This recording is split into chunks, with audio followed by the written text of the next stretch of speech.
don't think y'all ready for really what's about to happen today. It's time to elevate our brains as black brothers and sisters out here. See through the hype. This is the first interview that I'm doing in my Maryland studio. Took a lot to invest in it. Shout out JDW Visions, Visuals, JDW Wilkins, Jordan Wilkins. He's the GOAT. He just transferred to Towson, wants to pursue this full time, and he is helping me make this studio and this dream come true. And shout out J Photos, he's also here. We also have Ant in the house, but the most important person today, because we'll hear about all these other people all the time, but the most important person today is Jalil Evans. Good to be here, man. What's up? It's great to be with you, my brother. Let me give you an introduction, because people don't know who this is. They're like, oh, I went to high school with this guy. What about those guys? See this guy? Nah. This is Jalil Evans. This is the GOAT. He developed an app. First of all, that's the one I'm most proud of, because if you guys don't know, he developed this app that was I thought it was professional. I thought he was going to make millions off of it. I was like, hey, Jalil, buddy, what's happening, Jalil? Networking, 4 years. He was developing the app for 4 years. So I'm going to put that first. That's his first accomplishment. You may not think it's that great, but that's his first accomplishment. His second accomplishment, graduated from Cornell in the spring, information science. You got to give Cornell University, Ivy League, black man graduating from an Ivy League, Cornell. Give him a round of applause. We do that here. We give him a round of applause here. Cornell University, black man, Ivy League. That's the second best. I say the first one, creating your own business. Second best, going to an Ivy League. That's great. But the third best accomplishment, everybody's like, oh, you not mention this first. He just got hired from Facebook. And he just got hired because, maybe his business didn't work out for 4 years. So he's like, you know what? Let me go work for Facebook. That's how great this guy is. So there's so many questions I want to ask him around algorithms, around STEM, around his business, why it failed, being a black person in STEM in general, because we know that's not common in general, being an Ivy League, someone that graduated from an Ivy League school in STEM in general, it's like you're in your own corner. You might be by yourself. Ivy League and STEM, black guy, come on, you're by yourself. So a lot of things we're going to dive into today, and I'm excited to bring my brother in here. Known him since middle school. Well, elementary school we're supposed to, but of course he went to a magnet school in elementary school. So facts, right? That's facts. So no, without a round of applause, please, thank you, Jalil Evans, for coming in today to see through the hype. Man, appreciate you having me here, man. Love your energy. Oh, energy is crazy. Bro. I try to have. You're getting me hype right now. I try to have the good energy. And of course, to start off, right, I wanted to know what got you into STEM, right? Because as black people, right, we don't STEM. Yeah.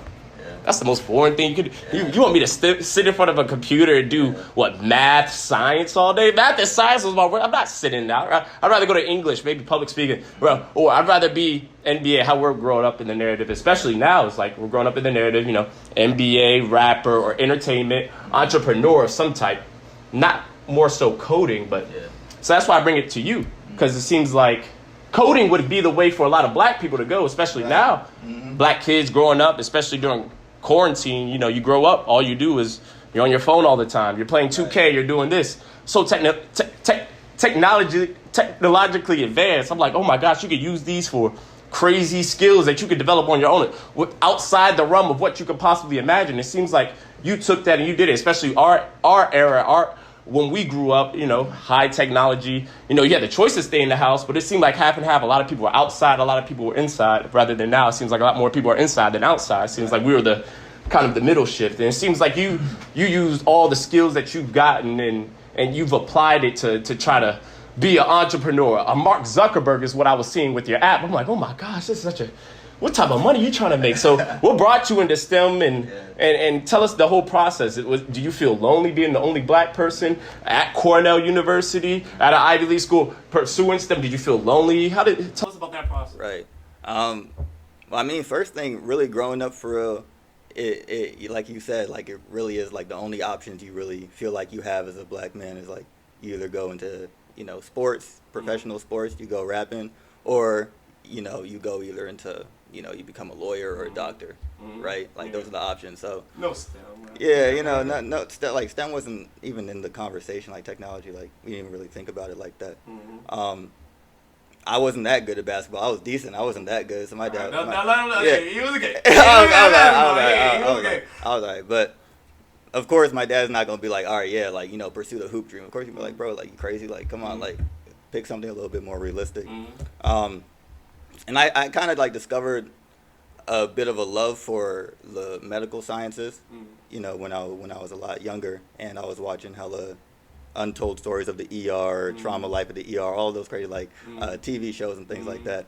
So I was just like, yeah, I'm gonna be a doctor. I remember that. Yeah. That's why I was like, hey, I forgot about that. You was reading big car. It was like 8th grade, something. Right. Like, Yeah, exactly. All throughout high school, it was really just like it was pushing towards just pursuing medicine as my career. Did an internship at Holy Cross Hospital. And that's when I was like, yeah, I don't think I can really be in this environment. It's one thing. What was... It's one thing watching it on TV and seeing like everyone like working with sick people and like, you know, bringing people back to health and everything. But then you actually get there, bro, and you realize like, damn, like these people are sick. They all got attitude because of course you're not gonna be happy and sick. Like who's happy and sick? Yeah, that's not me. And yeah, it just wasn't necessarily like the environment for me. I knew like it just wasn't gonna be it for me. We went there Monday through Thursday for basically a whole semester, and no matter how good my day was going beforehand, it would just be ruined like right after. We went to the hospital and everything. And especially meeting all those families too. Yeah. I was like, oh my gosh, like meeting all those families and having to do all that. I'm like, oh no, I would not be able to do that. Right. And so that eventually made that transition into, you know, STEM. What happened right after that? Was it a blank period? What was it? Yeah. Dancing? Did you want to do dancing? Was that something like what was that period? Dance wasn't really something that I saw myself doing for a long time. It was just more so like, oh, I'm out of high school, I'm going to college, let me try something new. And I was like, let me just do dance. Like, you know, they got like African dance teams, they got black dance teams and things like that. So I just started joining those and seeing what was up there. But then when it came to my transition to tech, for real, it was really just exploring and just figuring out like, what else do I like besides medicine? Because I never had to think about it that deeply. Tried communications a little bit, looked at psychology and everything like that. Communication wasn't the money for you. Yeah, it wasn't it for me. Yeah, I was communications. Look at me. Look Look at me. Hey, look. Hey, look. Hey, this is the beginning. All right, hey, look at it. You got it right. Hey, I got the podcast. I invested in it. You got 150,000 at Facebook. You know, it's cool. Anyway, yeah, let me be 100% honest with you, bro. The main reason I got into technology is because I heard there was money in it. There was money in it. That's why. That's the main reason. Like, people are like, oh, like, chase your passion, things like that. Like, no, like, chase the money. You know what I'm saying? Like, you're going to discover your passion, like, as you're chasing that money. Like, whatever it is that you feel most competent at as you're doing that, like, that's going to be what drives you. But I feel like it's a wild narrative to try to push on people that they should be excited to go to work and be like a like who really thinks like that? Who really thinks like that? Like everyone's kind of just like oh, like yeah, you know, I can't wait to be a doctor and I just really like saving people and things. I'm like yeah, but be honest, bro. Be honest. Like you want money, you want, you know what I'm saying, like a good lifestyle ahead of you and things like that. You want what comes with the job. You don't want, no one wants to walk in and actually, even rappers, I feel like after work with them, they're like, I don't even want to go to this thing and rap anymore. Exactly. Features is a hassle. Like how? Like exactly. So yeah, honestly, like I knew that there was money in it, so that's what initially spurred me into pursuing it. Now, that was probably the end of my freshman year at college, and then my sophomore year I started, you know, exploring it a little bit more heavily. So at first I was just going to get straight into coding, and I was like just going to do computer science, software engineering. Wait, what's the difference in coding? Break that down for us. All right, so information science and coding, what's the two differences between the two? So coding is really just like sitting down at your computer, having someone essentially tell you what it is that you need to build, and you're like, okay, I can build that, and you code it up using whatever programming languages you know. Whether it's like JavaScript, Python, like, all of those things. That's my friend Nick's favorite. He doesn't know how to use JavaScript. Yeah, the JavaScript is cool. Yeah, JavaScript. Yeah. And that's like the main thing when it comes to coding, is just seeing what it is you have to do and then just building that in the code. When you get into product design, which is what I'm in, it's more so the intersection between people and the technology itself. So I'm the middleman between the people and what needs to be built. I figure out what it is that people need, what problems they're experiencing, how their lives could be easier, figure out what we should build in a technologically to make their lives easier or solve that problem. Create those designs, and that has a lot to do with understanding how websites look in a way that the information is easily digestible, where people can easily accomplish their goals. And then you create the specification, and then you hand it off to the engineer. And the engineer is the one who ends up coding it and everything like that. But I just create that specification, and I work with, you know, people, but also other people on the team, like product managers and things like that, to really solidify a specific and make design. this design come into fruition. Exactly. How everybody exactly wants. So when you say all this is interesting, right? Because it seems like with your app, I thought you were doing coding, right? And I thought the design part was like you were doing everything, right? Yeah. So it seems like I see now that you designed an app, right? So that's why I'm like, okay, so I see the two. So you designed an app and you made this app. It was like a travel design where you go, you can do a whole itinerary, right? That was one I did. Oh yeah, that was one. So you did multiple apps, right? And it seemed okay. So we could dive into that, but with that app in general, or let's just say with that app, you designed it, right? And I always thought you were coding it. So how was the coding process go? Did you go to someone in India? Which the last person I interviewed, he went to someone in India. He had this whole. So how did you do that? Well, the travel app, that was a concept, but it wasn't an actual app that went into fruition. Oh, okay. I don't know if you've heard of hackathons, but essentially what those are, you just get together with a group of people. Oh, there's a certain like a problem. contest. Yep. Yeah, and you just have to come up with like a super okay. dope like idea that could be implemented. Oh, okay. So what I built was wasn't just a actually concept. coded Yeah, it wasn't fully. coded or Okay, anything okay. like that. What was coded was my startup. That Okay. was So yeah, what was the startup exactly? Then tell people about the startup. The startup he had, he was working on for a while. He was going really hard for it. Actually, in fact, I actually want to segue this, right, which is important to me, right? So you're a black STEM major, right? Majority of people, when they get into a major, they're like, I want to work for this company. Communications, I wanted to work for Fox, CNN. I was like, yeah. When I first went, I was like, I want to work for those. I didn't think about creating my own studio or trying to create a outlet for black whatever. I was just like, whatever, right? So, and it seemed like with you, it's like STEM and going to Cornell, and it's like the pressures from your parents, especially being the only, I can't even imagine those narratives. It's like, when I go to college, right, I don't want to graduate and try to start up my own business or whatever, or my own app or my own startup. No, you better use all that college money, all that knowledge or whatever. You better take yourself to Facebook and Google, because those benefits are crazy, right? So what was your mindset at? Did you know that when you graduated college in May? Because when you graduated college in May, you didn't look for a job at Facebook. You was being an entrepreneur, which is the narrative that we all have. So was that a crazy step for you? Explain that process? Yeah.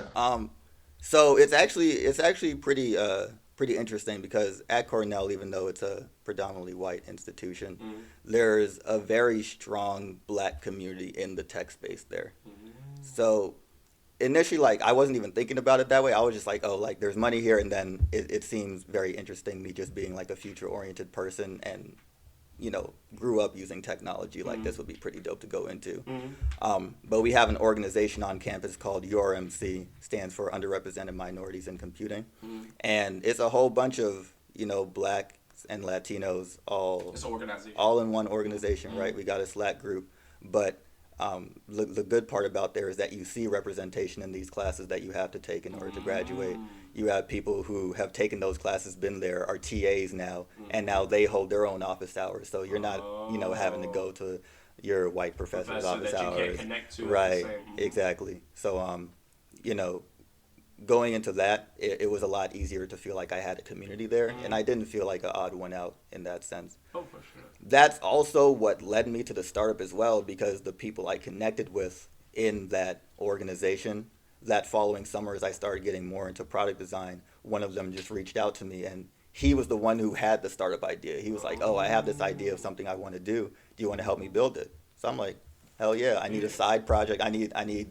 At first I looked at it as something that I just wanted to put on my resume so that I could get like a good job like Facebook. Yeah, that's what I do. That's what I was doing for my events. I wasn't trying to have my events in college just to whatever. If people didn't know, I was trying to do that so I could, when I apply for my media corporation job, you can't not hire me as this position. I'm not even starting. You put me in management level. Exactly. So, originally, I wasn't even looking at it as something that I would be pursuing after college or anything like that. I thought I was just going to be working on it real quick.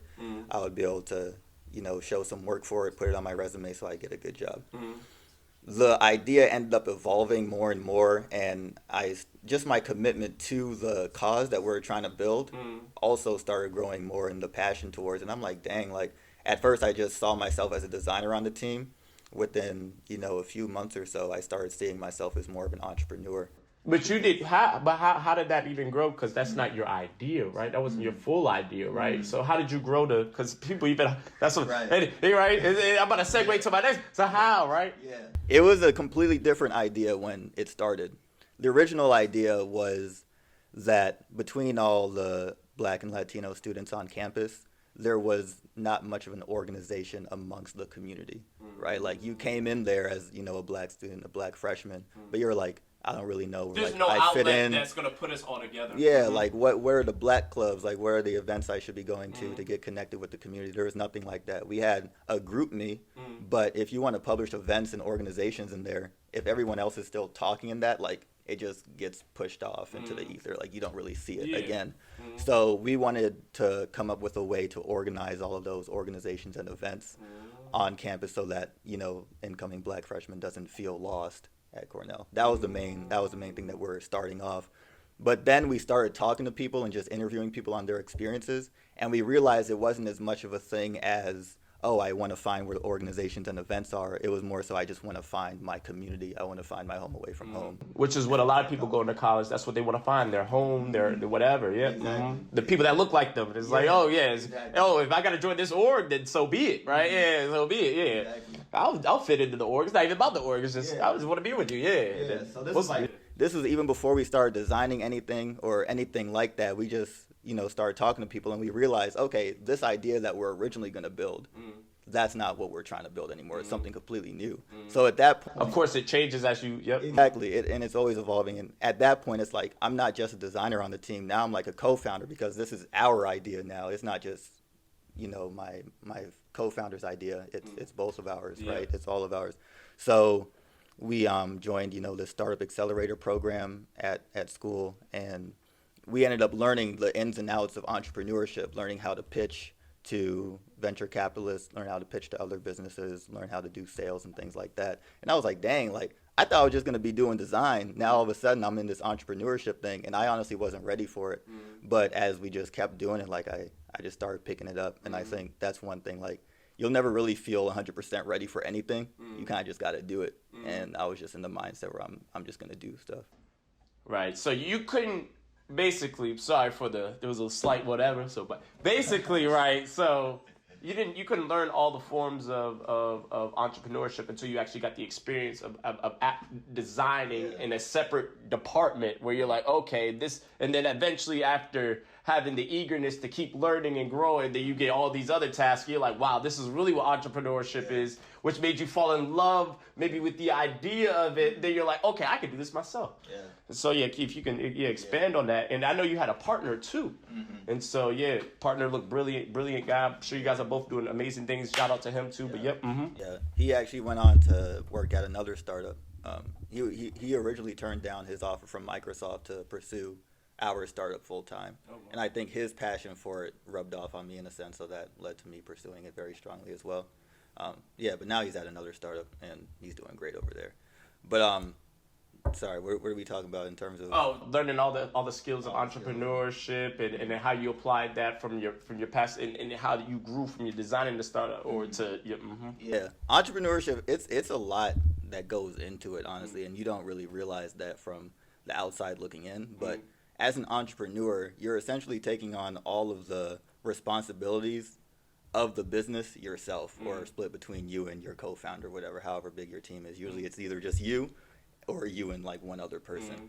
And that involves not only designing the app, but it's like figuring out what the problem is you need to solve, synthesizing it in a way where you can communicate it to other people so that you can get funding, selling, designing the whole platform, building it, coding it, and if anything goes wrong, it's on you to fix it, right? So there's times you might be waking up in the middle of the night because something went wrong, and then you have to fix the bug. And it ends up being actually a lot of work. And some people say like, oh, like being an entrepreneur or being a founder of a tech startup isn't something I'd wish upon my worst enemy, because it's such a emotionally challenging. Yeah, it's challenging, like physically taxing, like emotionally taxing.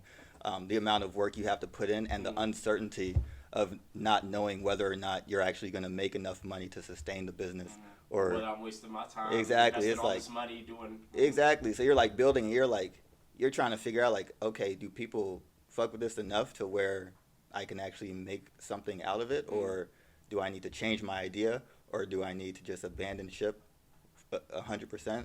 You know what I'm saying? So it's a lot of uncertainty there, and I think that's the most emotionally taxing part of it. But also, when you're really passionate about the cause, what it is that you're trying to build, that's what's going to push you through it.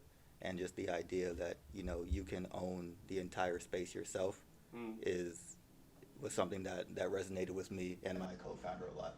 So when you say this, right, in with your job at Facebook, I want to transition there because I know that you and your partner, of course, the startup is whatever. We're going to continue on to that, but I wanted to ask this question. You're at Facebook right now, and a lot of people are also wondering the same thing. You're at Facebook. A lot of people, when we get to these companies, when we get our first entry job, when we get that first step in the door, when we have a business that didn't go as planned, and we get this job that has all these benefits. At tech companies, Facebook, Google, their benefits are off the roof, right? So a lot of people dream. He has a lot of people's dream job, right? And it is like, okay, cool, I'm just going to move up within that business, have all the benefits, have everything that I can imagine in the world at Facebook, Google, and all these other ones, right? So my question to you is, right, you seem so passionate about continuing in this startup. Of course, you know, things happen, right? Are you going to invest in the company at Facebook, or are you going to use Facebook and leverage Facebook to help invest in yourself? So what are you going to do? Yeah, the end goal was never to just work at Facebook and stay there. Which is a lot of people's tech goals, and I respect that. That's why I respect it. Like, that's my sister. She wanted to work at. Yeah, no knock on them at all, because it's a very safe job, very secure job. You're making a lot of money, and you can live a very happy, comfortable life, you know, working at a big tech company like that. For me personally, I just feel like I don't even want to say too much potential, because there's very smart people working at Facebook, but this is like the best word I can find for it, but I feel like I just have too much potential in myself to just stop at Facebook. If that's my first job that I could get right after college, like, what else can I do with my life? I'm 23. I just turned 23. Why like, short myself? That's what I'm saying. Like, don't just stop there. So for me, it was really just like, I see Facebook as more so of a stepping stone in my career. I'm going to Facebook to learn the ins and outs of how a design organization works at a large scale. Then I want to take my talents maybe to a startup, like a high growth startup, and see, you know, when you scale down the team, what does the responsibilities look like there, and how does a successfully growing startup look there? And then maybe I want to go to design agency and see how a design agency looks at things, so I can get this holistic picture of what the tech world looks like. That way it's like, okay, when I'm ready to start my own thing, I have all of this context. You know the game. It's not facade. You know, you want to learn thoroughly, not facade the game, not play. You want to know the game. Exactly. So I invest a lot in my knowledge. I get, you know, all types of books just reading about design, the tech world, how to design successful products, build successful teams, but also just like understanding the world as a whole too. And we can get more into that later when we talk about, I think we're talking about. Oh yeah, for sure. Understand. And that's a good segue, right? Understanding the world as a whole, right? So I see our world. I already see the world. You're going to work for the big god, Mark Zuckerberg, right? You're going to work for the big god, Mark Zuckerberg. And for how I see social media and Facebook, right? I see social media. Everybody's talking about how Mark Zuckerberg's discontinue or creating a separate corporation, Metaverse, right, outside of Facebook, separating from Facebook. And I'm like, oh, wow. When I first heard about Metaverse, I'm like, we're already in a Metaverse. Right. Social media is a Metaverse, right? So, and I feel like our AI is just our avatar in that Metaverse. That's our brain in that Metaverse, really. That's why, And so how I see it, right, with social, you're working for God, Mark Zuckerberg, right? And so I keep saying God, Mark Zuckerberg, because he's working for God, Mark Zuckerberg. And that's what the tech people call him, right? And so basically, the segue, social media is, we're already in the Metaverse, right? AI algorithms, we see how much that affects, you know, our friends, our lifestyles, even growing up. I mean, growing up in 7th grade is way different than growing up now. More things is groupthink to the max. And we're so sectioned off and it's not even a big great divide. The divided would be 50%. This is divided into like 1 every 1,000. We're so divided. It's like, if I'm missing 1 point from you, oh Lord, like I'm not. So they say that the algorithm is supposed to help so that, you know, you keep your distraction on your phone or app. So like Facebook helps keep me connected to Facebook, which is why Facebook and Instagram is probably the most successful apps. You argue Twitter, but it's not really used in New York and other places, right? And so with this algorithm just pointed at your brain, they say that, the Congress is always holding them accountable for, or Mark Zuckerberg saying that, he's not regulating enough, this, and that. And he keeps saying that the pros of it are way better, outweigh the cons. So the way you look at it, right, having the algorithm sit at your brain and then you're on your phone and all the things that you see are things that either match what you view or things that are going to enrage you, right? Which is, of course, one of those two things are going to make you divide whether you believe it or whether you hate it. So, and it also causes a disconnect of not understanding, which is the problem I see now, right? And you can't understand if I see, let's just say, a white supremacist thing, and it's going to be the ignorant thing. I can't understand that, but there's a way to try to understand everything in life. But I don't feel like social media has created this way, but created this divide. So how do you feel about it? Because I feel like you're adding on to this madness. That's why I say God, because you're working for him. So how do you feel about how are you going to, how? Yeah. Now with algorithms, of course, when it comes to social media, there's pros and there's cons of it. I think the biggest pro of it is that it empowers typically underrepresented voices. So now you're hearing a lot more from, black activists and minorities and things like that on social media because those voices can be amplified just through some retweets or, things like that. And get to their audience exactly. at an alarming great rate. Yep. Exactly. The thing about just like see through the hype, by the way. Yep. It's gonna go to you guys, all the people that want to listen to this. Yep. The thing about that is, in the same way that you empower underrepresented minority voices, you also empower hateful voices too. So you give power to, black people on the platform, but you're also giving power to, KKK members or something. They're like neo-Nazis. Amplifying their voice within their community. They can still amplify their voice and things like that. Misinformation can spread super quickly because we're so used to just scrolling, we don't take the time to really research into anything really. So you see a headline that's very provocative or something that makes you really believe something a certain way. You're not going to go into the article and read it. You're going to see it and then retweet it. Yep. Exactly. Which the majority of people Twitter is just about, but it's not even about the article. It's about the headline. Exactly. So a lot of people are now just getting most of their information from social media and they believe it 100%. They just take it for granted and they don't care to do too much, research into it themselves. And I don't blame them for it. It's like you don't have the time to every single thing you see to just fact check it. Everything is you just don't have the time. So you just kind of fall victim to it, not out of a will to, but you kind of just have to in a sense. And when you say fall victim to it, do we have to fall victim to it? China's not falling victim to it. You don't. Neanderthals, that's why we call each other as humans right now, right? Because Neanderthals didn't we became one with technology. It's not like technology overtook us, right? Which is what and you say, it seems like all the conversations I hear is like one or the other, right? It's not like, we can overcome technology or technology will overcome us. It's never like the two mediums until I hear about China, but yeah. So are you asking is technology going to surpass it at some point? Is it going to overrule us? Are we going to become a different breed of humans? Are we evolving into? Are humans evolving? Are Homo sapiens evolving? Like how we don't call each other Neanderthals or Homo sapiens still evolving, or are we evolving into like cyborgs or something that we're going to call each other differently when we look back 300 years from now? We'll be, these are Homo sapiens. We are here now. Okay. So how do you think? Because a lot of people are religious, like, no way, we are Homo sapiens. Right. We are not nothing else. Right. We are never going to be cyborgs or AI. So. But technology, we're already in this metaverse, so. Yeah. That's the funny thing. Like, people say, I don't want to become a cyborg or anything. But if you use your phone, you already are.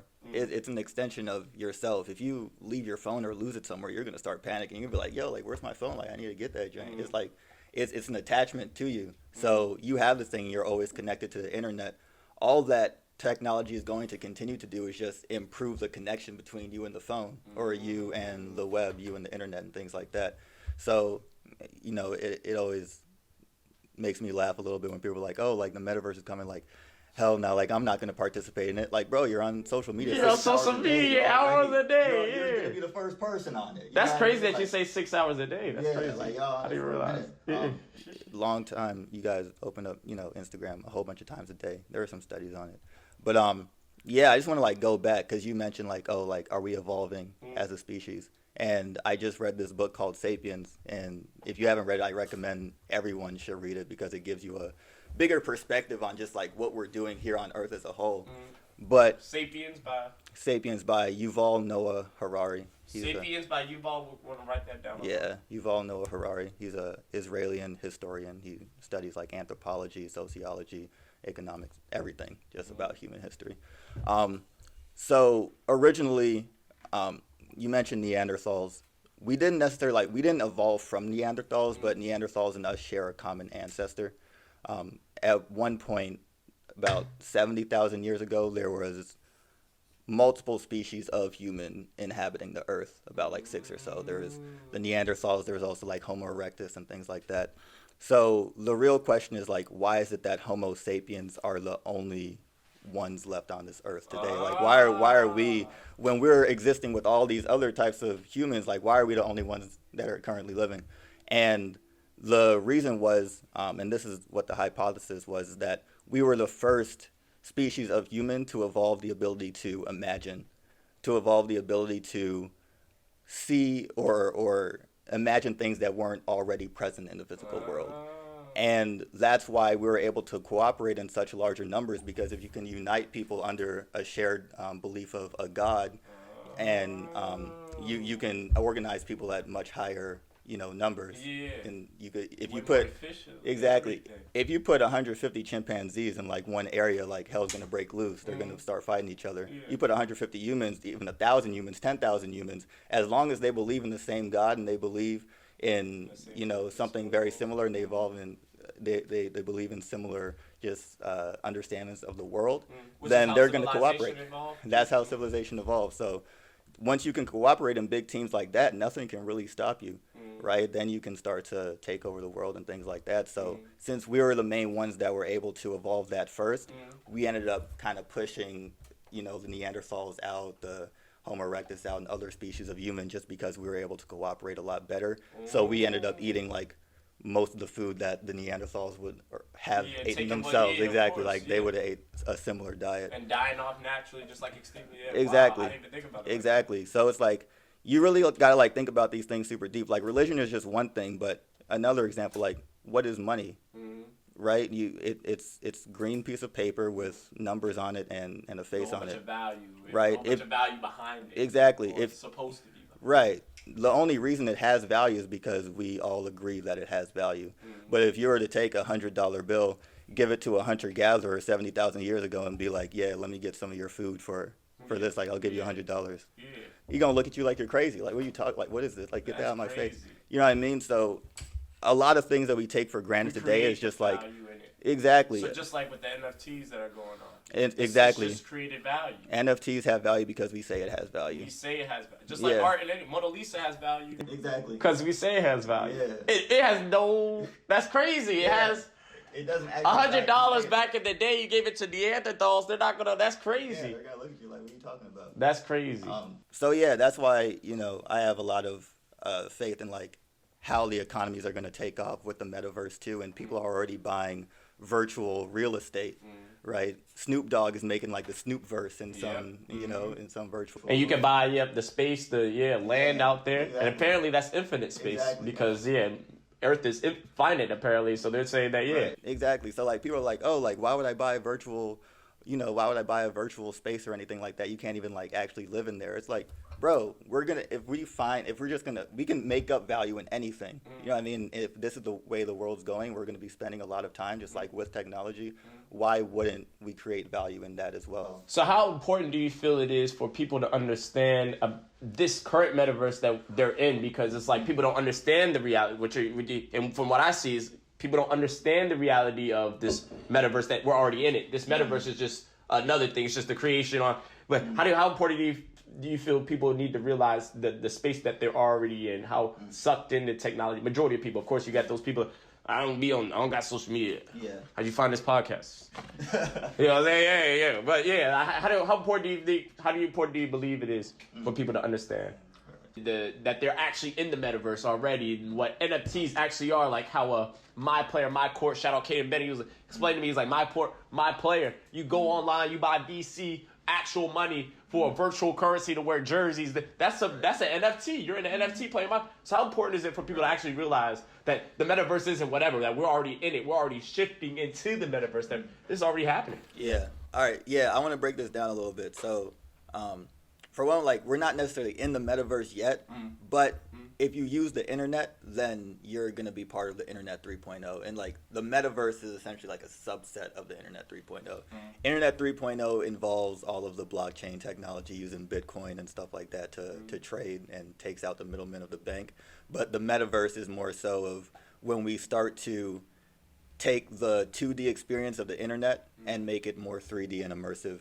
If you played Pokemon Go, you know what I'm saying, you've walked around the world and you've seen, if you use your phone, you've seen like digital things overlaid amongst the real world. So the metaverse is essentially a way that we can bring more presence to our social interactions on the internet, right? So it's like, rather than FaceTiming someone, you can either put on like your AR glasses or your VR headset, and you can be in the room with that person regardless of how far away from them you actually are. If they're in England and you're in Maryland, you can still feel like you're in the exact same room. And how much will it go to, like, to get to the six senses, is which they're trying to, I guess, manipulate into this virtual world, or I guess through a sense that I guess we're not in depth yet. How long, like, is the metaverse going to feel real? I mean, it will feel real. Like Minecraft feels real. We're only for 8 hours, but will people eventually realize that this is I've been wasting 50, 40 years of my life. Let's say the metaverse, and let's just say you're in the market and there's a virtual whole world with like a real life Minecraft, and 40 years is like, this is nothing. Or how do you think? Yeah. Because we create purpose in our life, and sometimes it's hard for me to find purpose. And see, through the hype helps me find purpose, but it's like when you really think about it, it's like, what is the purpose of? Is it? So where are we headed? Yeah, where are we headed? Is it because it's not giving us sensory feelings? It's not giving us senses, but in a way, it's connecting. Yeah, not yet. It's not giving us sensory feelings yet. Mm-hmm. Right now, it's purely visual, right? Oh wow! But they're already developing these like haptic pads, which is you could kind of like put them on your body and you'll feel certain things. Like you could put on this suit. It sounds like straight out of a sci-fi novel or something. But you could eventually you'll be able to put on some sort of suit, have the glasses on, and if you're in this world, you can feel like if you're playing, I don't know, Call of Duty or something, like you could feel a hit, like if you get hit in the arm or something like that. What? So yeah, technology is progressing like crazy, and it's progressing a lot faster than most people think. Yeah, exponentially, of course, just like with anything else. Yeah, it's progressing. But their exponential process, I heard, is crazy because you figure out something else in technology that they can figure out itself on its own. Exactly. Yeah. So the metaverse is crazy, and like how we're going to interact with that is crazy, and no one really knows where it's headed. We can only come up with ideas because this is a space that we're all innovating in. Like Meta or Facebook or Meta wants to be a pioneer in the space, but it's going to be all the other big tech companies that are contributing to it as well, and also individuals that are building things for the metaverse as well. Think how with the current version of the internet, we have mobile, and you have everybody creating apps. It's not just some big company creating all of the apps. So in the same way with the metaverse, we'll have a whole bunch of people contributing and building things for the metaverse. And what it essentially is the just digital technology overlaid with the real world, and you'll just be able to access it through any type of way. Like, you can put on a headset. Right now they're mad uncomfortable, but of course computers back in the day used to be huge, and now you have laptops. There's no more. There won't even be headsets. Exactly. And wait, Mom and Dad, you guys wore headsets? Right. You guys played hold controllers? Yeah. Like, Mom, what? That's crazy. You guys had to hold controllers to enjoy a video game? What? Right. You just walk in. You enjoy it. Have a game. But it's progressing like crazy, and like the metaverse is cool, but I think the most pressing thing, honestly, is like how quickly artificial intelligence is progressing too, and just how we said like we're on the way to becoming cyborgs in a way. Like we're already attached to our phone. We're trying to speed up the connections. Elon Musk came out with the brain chip. Yeah, the Neuralink. Right. The Neuralink, exactly. That's what I was actually about to ask you about. Yeah. It creating basically the perfect human being in a sense, it being able to solve all your health problems, being able to know everything through a chip, everything known to, I guess, man, you could say, literally. Yeah. People are predicting by 2050 we could become immortal. So also, just to explain, can you also, if you want to dive depth for them, what a Neuralink is that Elon Musk? Oh, I can't explain it. I can't explain A it. Neuralink is basically a chip that in the brain. Elon Musk is very into every type of industry, but he's trying to put a chip in our brains, right? I don't even know how this would even connect with the metaverse, but chip in our brain that whatever health problem can be solved real quick, because I don't even know how the brain really, community. That's what he was saying. Yeah, Everything that we would, Alzheimer's. anything that we would know instantly. There would be no Google. That our brain would have the chip, somehow know how to access that information. That's man time. But consciously thinking is what I'm always thinking about with the Neuralink, because you can't. I mean, how would you consciously think with this crazy amount of knowledge that you can't even regulate? I don't know. It's crazy. Yeah, they're developing a lot of things in that field, in terms of just like experimenting with our brains and how we can link them to technology.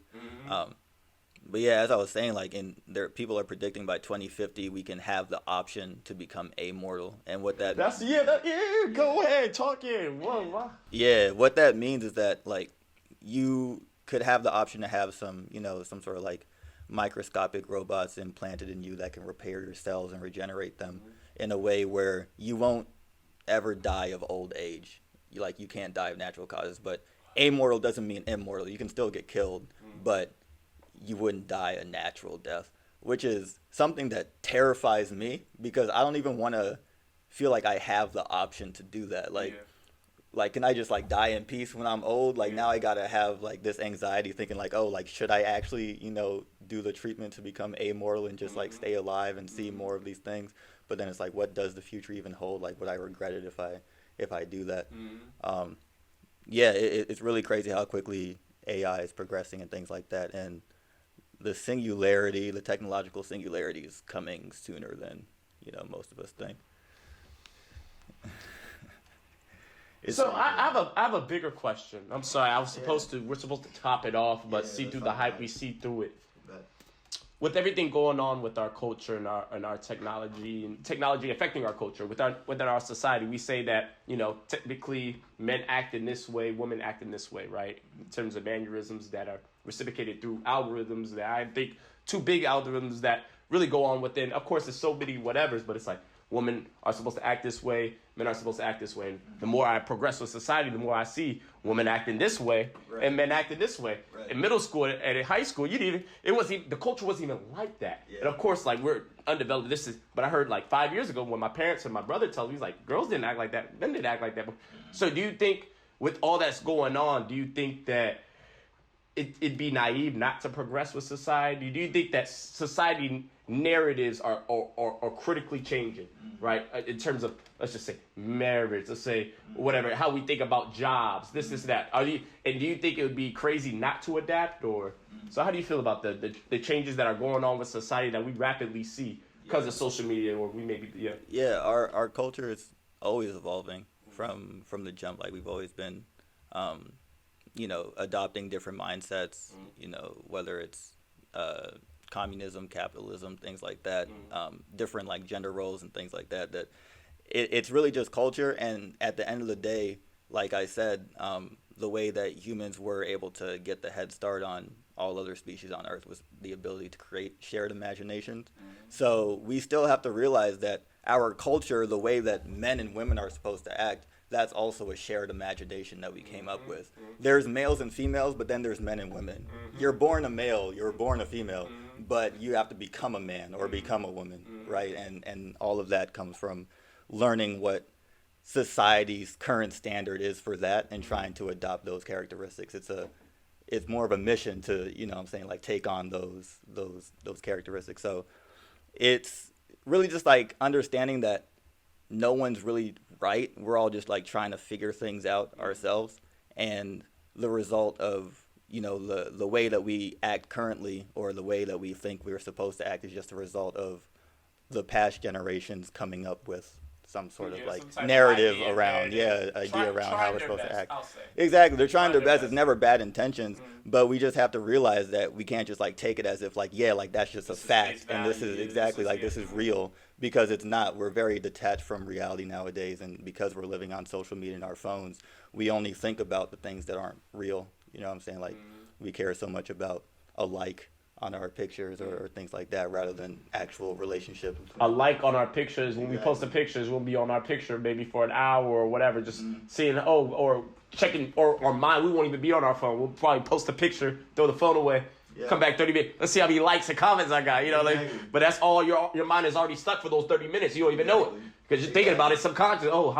Yeah, like I don't know if this happens to you, but if I post a picture on Instagram, I can't open it up for like the rest of the day. I'm flexing. I'm waiting for the 400. I need to open it up to like a lot of likes. You feel me? And it's crazy to like think about it like that, because someone could like your picture or not like your picture for a whole bunch of reasons. Like maybe they just weren't on Instagram that day. Maybe the algorithm didn't even show them your picture or anything like that. But you take the number of likes as almost like representative of your worth. Picture. Exactly, the picture or your worth just as a person, because you could get like imagine you posted a picture and it got like 3 likes. Yeah, literally. Yeah. You would be sick. I would be sick. I'd be crying. Yeah, but accidentally deleted. That would hurt. Accidentally deleted. I don't know what. I'd be beefing with all my homies, bro. I'm not even gonna lie. Accidentally deleted. We gonna figure it out. Yeah, we all got 2 accounts. That's 16 likes on it. Yeah. We all got 2 accounts. That's what I'm saying. So it's like when you put so much importance on that, and it's really just like up to you to decide, what's important and what's not in your life. But if you kind of like let society tell you what should be important, you might end up, more sad than you should be. So just to top it off, right? One last joint before I end it. Right? Before I ask the final question not too long for my viewers. When you say that, validation has been, I feel like, the killer point, right? Along with other things, society in general. I feel like social media has brought out how much we seek validation as much as we like to whatever, right? And I like to think of myself as a guy that doesn't seek validation, even though it seems like whatever, but I don't really seek validation. But in terms of the realm of social media, of what you described, I do seek validation, right? And it seems like I seek more validation into this realm rather than reality. Which is what I feel like a lot of people are slowly whatever. It's about the likes. It's about the beauty, how I look on Instagram modeling. That's why it's growing at such an alarm. It's not even about the job you have. That's why women don't even talk about the job most men don't even talk about the job they have. It's about the amount of money you could flex, right? So you could, on Instagram and Twitter. So validation, do you feel like social media has brought out how vulnerable we are to validation, or our weak point of validation? Do you think social media has exposed that? Because it feels like nowadays we're just validating each other. It's just we're working to be validated. That's what we're working, not valid. We're working to be validated. Yeah, our lifestyles have changed a lot since like the past 70,000 years when we discovered imagination. But at the same time, our biology hasn't actually changed from like those, past 70,000 years. Like biologically, we haven't evolved. We're the same hunter-gatherers that we were back then. And I think humans have always had a craving for validation. And it meant a lot more back in the day, because if you were, laughed at or like ridiculed in your tribe, you're probably ended up being outcast or something like that. So it did have real life consequences in that sense.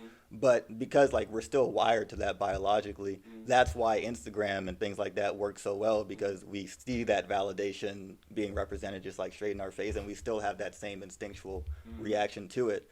So I don't think it's a bad thing to want validation. It's a very human thing to want validation. It's just a fact that social media platforms and the algorithms understand that about us, and they can use it in a way to control how much we use certain platforms.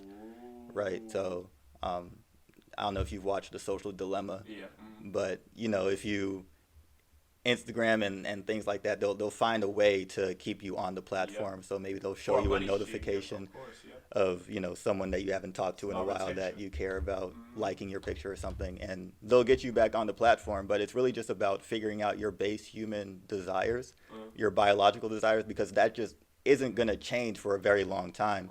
So they know how to essentially like wire you to stay plugged in. Oh wow. And things like that. Wow. Yeah.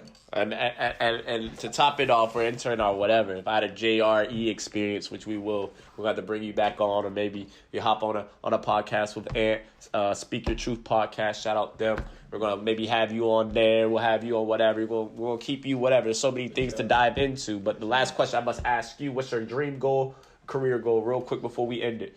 What's your dream goal for society, for yourself, or whatever, however you want to think it. And I always give my example, I want to be president, but my overall goal is to unite and help people. So if it's not president, then I at least have this passion. It may lead me to a certain job. Right. But yeah, for society, I have no fucking clue. I don't know where society is going. Look, I don't know where society. I don't know about that. But personally, I feel like, typical millennial Gen Z ambition to be self-employed, not have to work for anybody, be financially free, not trading my time for money, but get to a point where I have multiple streams of income and just I can afford the lifestyle I want without feeling like I have to like commit to like this, straight like 9 to 5 every day.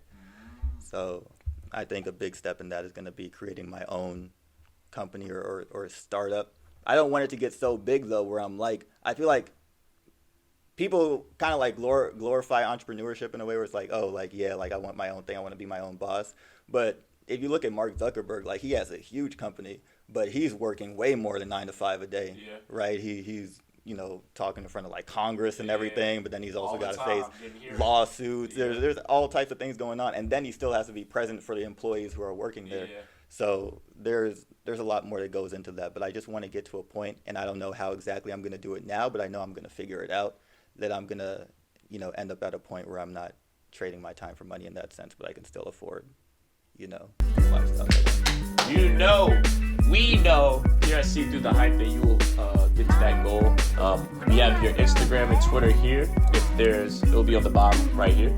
If you have another form of how to reach you, like a YouTube, special website, you can add that onto the bottom. I don't have one yet, but I'm thinking about creating a YouTube. Create a YouTube. We need to track your journey.